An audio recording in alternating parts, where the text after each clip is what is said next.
Hello and welcome to Arizona. I'm here to drive the Mercedes-AMG GT Roadster. Now, embargoes mean I can't actually tell you what it's like to drive quite yet, so I thought I'd make good use of the time and maybe just talk you around the car a bit so you're up to speed with the features, the performance, things like that, so you're fully briefed as and when the review goes live. So we start with the GT Roadster. That costs about £110,000. It has a 476 horsepower version of the 4-litre twin-turbo V8 that AMG launched a few years back. We're now familiar with that engine. It's very impressive. We like it. It's got 464 pound-feet of torque. If you go to just shy of £140,000, you get this, which is the GTC.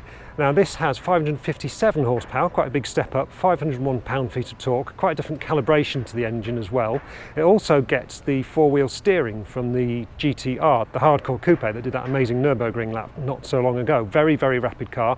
Interesting that they've brought some technology from that to the Roadster. We'll have to see how that goes on the road. So what might you get instead of a GT Roadster? Well, at the entry-level car, the Jaguar F-Type SVR costs about £115,000 as a convertible. In terms of its character, I think that's quite a similar car. It's got a big noisy V8. It's got a lot more power, nearly 100 more horsepower for the money, which is pretty impressive. It's also four-wheel drive.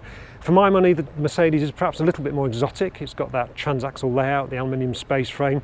None of these cars are particularly light. Like for like, the GT Roadster weighs about 65 kilos more than the coupe, so a chunk more, but not a massive amount more.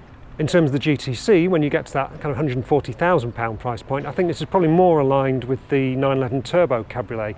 Now, for that money, you get the 540 horsepower standard version, which of course is four-wheel drive, PDK, all the bits and bobs.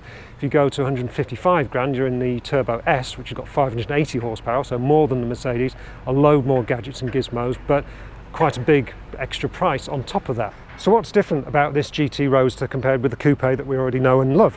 Well, let me show you.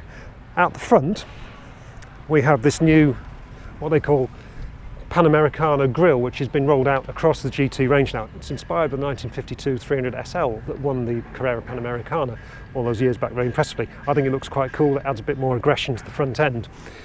As we walk around the car, you'll probably notice these wider rear arches. They're 57mm wider. That's to accommodate the four-wheel steering mechanism, and it makes the car look a lot more butch, I think. It really does mark it out as something a bit different from, certainly from the standard GT Roadster. You also get these vents on the back, on the rear bumper. When you see it on the road, it looks a lot wider. It has quite a lot of the SLS about it, I think, which is not surprising really, because they share quite a lot of the bits underneath. This particular car, as you would expect, has got full bells and whistles spec. It's got the Dynamic Plus pack, which stiffens the suspension, adds dynamic engine mounts. It's also got ceramic brakes. They add £6,000. Inside, plenty of carbon and Alcantara. The actual layout of the interior, pretty familiar from the coupe. Overall, it's a really impressive looking package. I like the way it looks. Let's hope it goes as well. I'll be able to tell you about that very soon. In the meantime, thanks for watching. Don't forget to subscribe and check out pistonheads.com for the full review.